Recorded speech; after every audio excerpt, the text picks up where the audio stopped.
ദേ ഇത് അമ്മയ്ക്ക് വേണ്ടി വാങ്ങിയതാ. ഇടിയപ്പം ഉണ്ടാക്കാനുള്ളതാ. എന്തിനാ ഇതൊക്കെ വാങ്ങിയത്?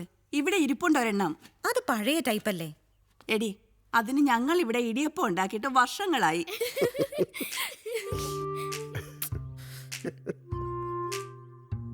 എന്താ ജോർജ് കുട്ടി?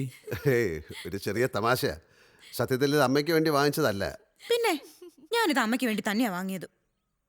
ഞാൻ മേടിക്കണ്ട എന്ന് പറഞ്ഞു. വീട്ടിൽ ഇതുപോലെ 3 ഇരിപ്പുണ്ട്. അത് ഇതുപോലത്തെ ഒന്നും അല്ല.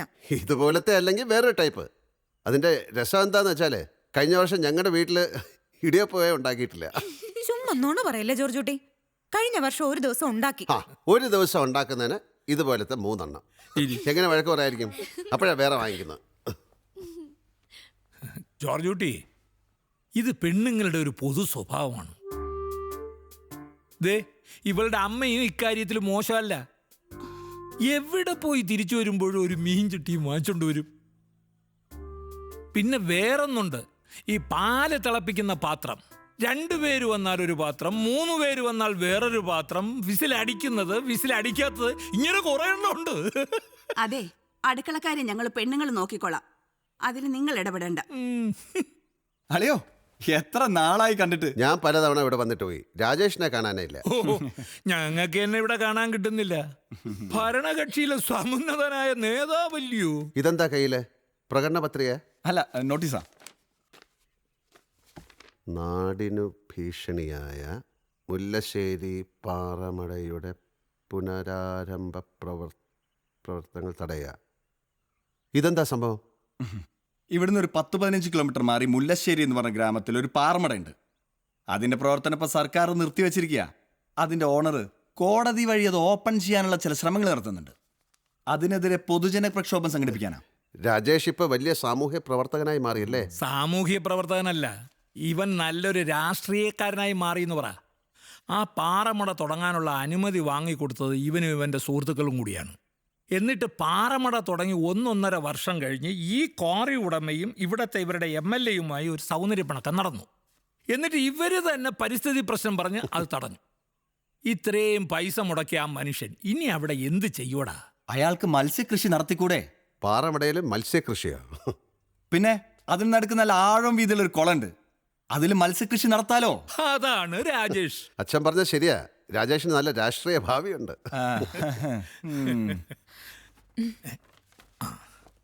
പിന്നെ ജോർജ് കുട്ടി, ഇവൾക്കൊരാഗ്രഹം കുട്ടികളെ സെന്റ് ജോസഫ് പബ്ലിക് സ്കൂളിലേക്കൊന്ന് മാറ്റണമെന്ന്. ഇക്കാലത്ത് കുട്ടികൾ നല്ല സ്കൂളിൽ പഠിക്കുക എന്നുള്ളത് ഒരു പ്രധാനപ്പെട്ട കാര്യമല്ലേ? അല്ല, അതൊരു നല്ല സ്കൂളല്ലേ ജോർജ് കുട്ടി? അതെ, പക്ഷെ ഇപ്പൊ ഇവർ പഠിക്കുന്നത് ഇംഗ്ലീഷ് മീഡിയം സ്കൂളിലാണ്. ആ സ്കൂളിന് എന്താ കുഴപ്പമെന്നാ എനിക്ക് മനസ്സിലാവാത്തത്.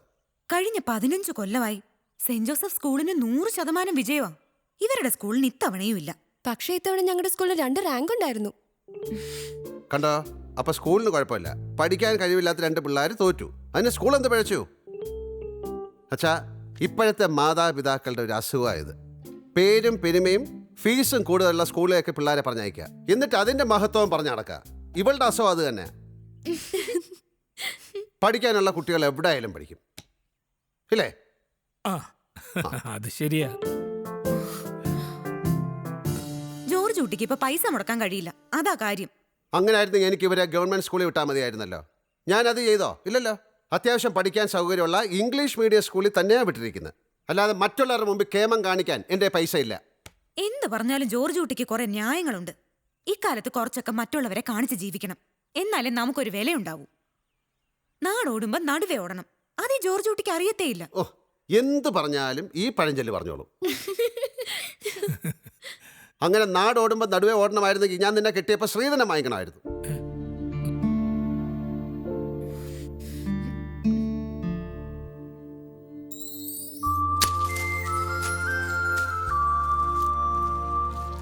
അച്ഛാ, എന്തിനാ ഇതൊക്കെ? ഒന്നാം തരം റോബസ്റ്റ് ഇല്ലയോ, പിള്ളേർക്ക് വലിയ ഇഷ്ടമായിരിക്കുന്നേ. അവർക്ക് ആർക്കും വേണ്ട. അവിടുത്തെ പറമ്പിൽ ഉണ്ടായത് കഴിക്കാഞ്ഞിട്ട് ഞാൻ സുലൈമാനിക്കാക്കി വിൽക്കുക. ആരല്ല, ഇവിടെയും അങ്ങനെ തന്നെയാ. ഞങ്ങൾ 2 പേരും എന്തോരം കഴിക്കാനാ, ഇവിടെയും വിൽക്കുക. ജോർജ് കുട്ടി പോവാൻ തുടങ്ങുകയാണോ? ഞങ്ങൾ ഇറങ്ങാൻ തുടങ്ങുകയായിരുന്നു. എന്താ? അത് അല്ല, നിങ്ങളുടെ കല്യാണ സമയത്ത് ചെയ്യാൻ സാധിക്കാത്ത ചില കാര്യങ്ങൾ. ശ്രീധനത്തിന്റെ കാര്യം ഉദ്ദേശിച്ചാണോ? എൻ്റെ അച്ഛൻ അവളെ ജയിക്കാൻ വേണ്ടി ഞാനതൊന്ന് വെറുതെ പറഞ്ഞതാ. അത് കാര്യമായിട്ട് എടുത്തോ? ഒരിക്കലും ഇല്ല. എന്നാലും പക്ഷേ ജോർജ് കുട്ടി, അച്ഛാ, ഞാൻ റാണിയെ കണ്ട് ഇഷ്ടമായി ഈ വീട്ടിൽ വന്ന് വിവാഹം കഴിക്കാൻ ആഗ്രഹം പ്രകടിപ്പിച്ചു. ഒരു ബിസിനസ് തകർന്ന ചില സാമ്പത്തിക പ്രശ്നങ്ങളുള്ളതുകൊണ്ട് ഒരു വിവാഹം നടത്താൻ പറ്റിയ അവസ്ഥയിലല്ല എന്ന് പറഞ്ഞ് അച്ഛൻ എന്നെ തിരിച്ചയച്ചു. ശ്രീധനമല്ല, എനിക്ക് പെണ്ണാണ് പ്രധാനമെന്ന് പറഞ്ഞ് പലതവണ ഇവിടെ കയറി ഇറങ്ങിയപ്പോൾ അച്ഛൻ അതിന് വഴങ്ങി. ഈ വിവാഹം കൊണ്ട് സത്യത്തിൽ എനിക്കല്ലേ ഗുണമുണ്ടായത്? അനാഥനായ എനിക്കൊരു അച്ഛനെ, അമ്മയെ, സഹോദരനെയൊക്കെ കിട്ടിയില്ലേ? അത് ശരിയായിരിക്കാം. ജോർജ് കുട്ടി ഞങ്ങൾക്ക് റാണിയുടെ ഭർത്താവല്ല, ഈ കുടുംബത്തിലെ മൂത്ത മകനാണ്. ആ മകൻ കഷ്ടപ്പെട്ട് അധ്വാനിച്ച് വളരുന്നത് കാണാൻ ഞങ്ങൾക്ക് സന്തോഷമാണ്.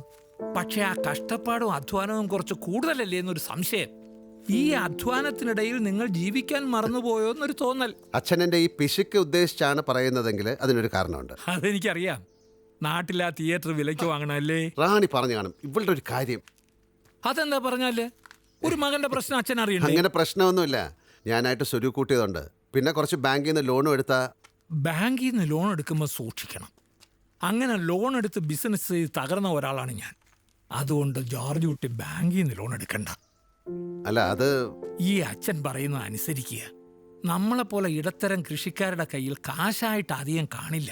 ഇവിടുന്ന് അല്പം മാറി പുഴത്തീരത്ത് കിടക്കുന്ന 1.5 ഏക്കർ റബ്ബർ തോട്ടമില്ലേ, എനിക്ക് അവിടം വരെ പോയി കൃഷിയൊന്നും നോക്കാൻ മേല. രാജേഷ് ആണെങ്കിൽ രാഷ്ട്രീയം കളിച്ച് നടക്കുക. ഒരു വെട്ടുകാരൻ ഉള്ളതും ഇല്ലാത്തതും ഒരുപോലെയാ. പലപ്പോഴും അത് വിറ്റ് കളഞ്ഞാലോ എന്ന് ആലോചിച്ചതാ. അത് നിങ്ങളുടെ പേരിലങ്ങ് എഴുതരുവാ. അയ്യോ, എന്താ അച്ഛാ ഇത്? ഇതെന്റെ മാത്രം തീരുമാനമല്ല, ഞാനും ത്രേസിയും രാജേഷും കൂടെ എടുത്ത തീരുമാനമാ. ജോർജ് കുട്ടി എപ്പോഴും ഞങ്ങളെ സ്നേഹിച്ച് തോപ്പിക്കുക. വല്ലപ്പോഴും ഒരിക്കലും ഞങ്ങൾക്കും ജയിക്കണ്ടായോ?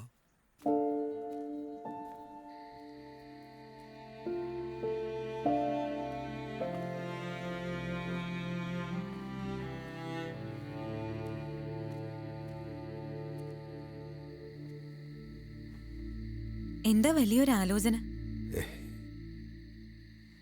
തിയേറ്റർ മേടിക്കാൻ ആലോചിക്കുന്ന കാര്യം നീ അച്ഛനോട് പറയണ്ടായിരുന്നു. എന്റെ പൊന്നു ജോർജുട്ടി, ഞാൻ പറഞ്ഞതുകൊണ്ടൊന്നും അല്ല അവരിത് തരുന്നത്. നമ്മുടെ കല്യാണം കഴിഞ്ഞപ്പോ തൊട്ട് നമുക്കൊന്നും തന്നില്ലല്ലോ എന്ന വിഷമം അവർക്കുണ്ട്. ഒന്ന് ചോദിക്കട്ടെ, നമ്മുടെ മക്കളെ നാളെ കെട്ടിച്ചു വിടുമ്പോ ചെറുക്കൻ ഒന്നും തരണ്ടെന്ന് പറഞ്ഞാലും നമ്മൾ അവർക്ക് കൊടുക്കാനുള്ളത് കൊടുക്കില്ലേ? അതുപോലെ തന്നെയാ ഇതും. അർഹിക്കുന്നതിനേക്കാൾ കൂടുതൽ നേടുന്നു എന്നൊരു തോന്നൽ. എന്താ ഇത് ജോർജുട്ടി? അങ്ങനൊന്നുമില്ല. ആ പൂർണ്ണചന്ദ്രനെ പോലെ ഇനി നമ്മുടെ ജീവിതം പ്രകാശിക്കാൻ പോവാ. ആ സ്ഥലം വിറ്റ് നമ്മൾ തിയേറ്റർ മേടിക്കും. എന്നിട്ട് കേബിൾ ടിവിക്ക് ഒരു മാനേജറൊക്കെ വെച്ച് ജോർജ് കുട്ടി തിയേറ്റർ ഉടമയായി ചെത്തി നടക്കും. വേറെ ആളെ ഒന്നും വെച്ചാൽ ശരിയാവില്ല. അത് ഞാൻ തന്നെ നോക്കണം. നിങ്ങൾ നന്നാവില്ല എന്റെ ജോർജ് കുട്ടി.